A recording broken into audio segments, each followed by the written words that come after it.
So a little while ago, we talked about the different kinds of CSS and how there are different ways of implementing CSS. And in one of our more recent videos, we modified this profile page with CSS and we used inline CSS for all of these modifications. Okay. Now I'm going to show you how to implement these same changes using internal CSS. So just to give you a quick recap of what internal CSS is, it is basically the CSS that you write in the head of your HTML document. So here you will write the CSS inside of a style tag and it will apply on all of the elements in your body. So I'm going to show you how to do that now. So the first thing I'm going to do is I'm going to remove the styling on the H1 element so that I can show you a demonstration of how internal CSS works. So I've removed the styling, and they should go back to being left aligned by default. Now what I'm going to do is I'm going to specify that style tag in here.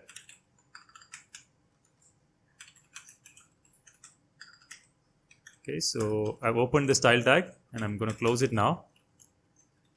And here I'm going to say H1 text align center. By the way, you don't have to memorize all of this. I'm just showing you a demo. I'll explain what this is in a little bit. For now, just watch. So I've written this bit of a CSS code in the style tag in the head.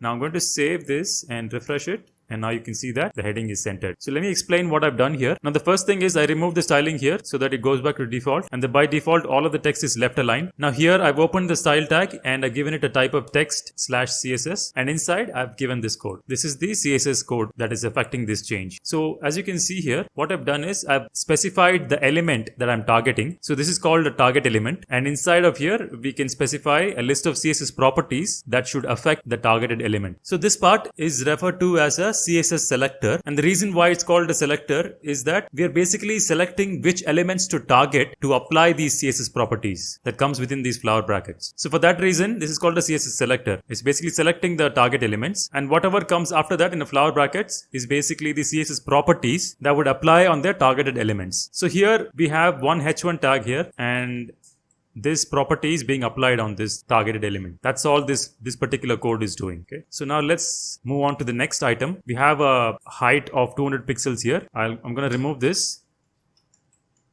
And if you refresh the page, you'll see that it goes back to how it was before we applied the change. And here I'm going to say image height is 200 pixels. Save that. And now you can see that it went back to how it was before we deleted this style attribute. And again, on a HR, we have these things. So I'm going to remove these and add HR here.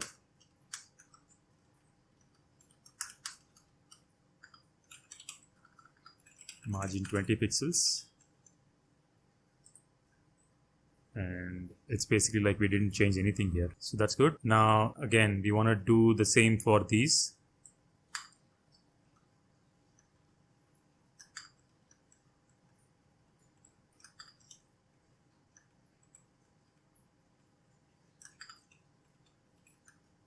I'm going to save this and demo the change first. Okay. Now I'm going to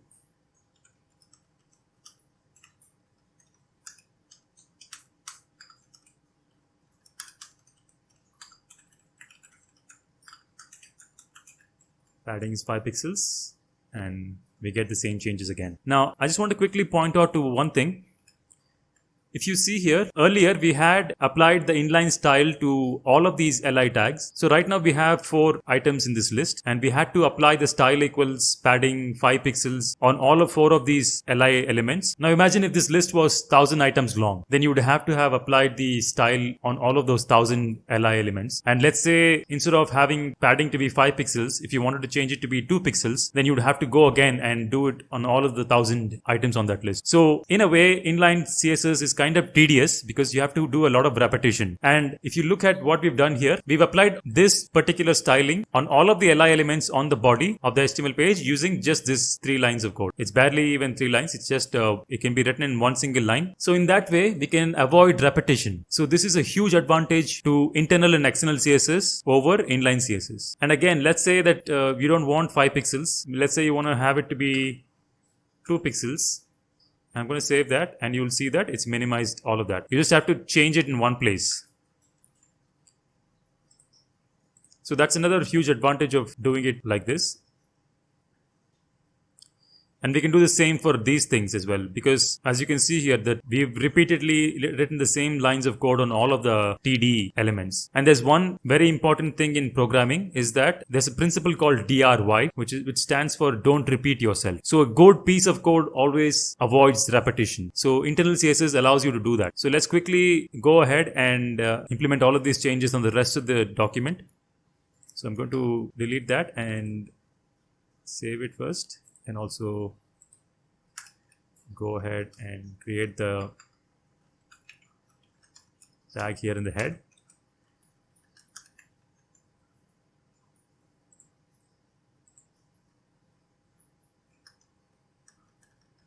By the way, I just copied the thing before I deleted it. That's why I was able to type it here.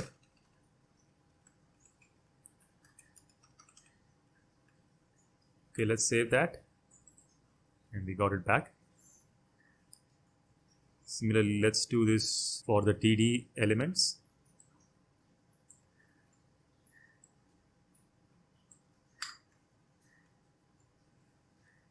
I'm going to go ahead and remove the styling on all of these first.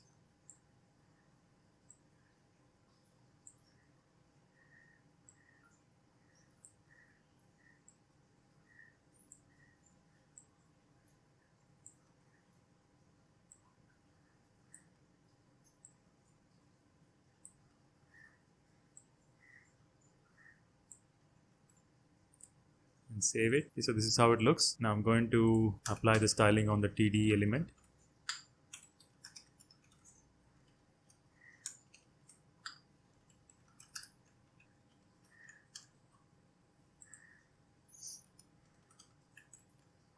And save that. Okay, so we got it all back. Now if you look at the HTML document's body, it's fairly simple now.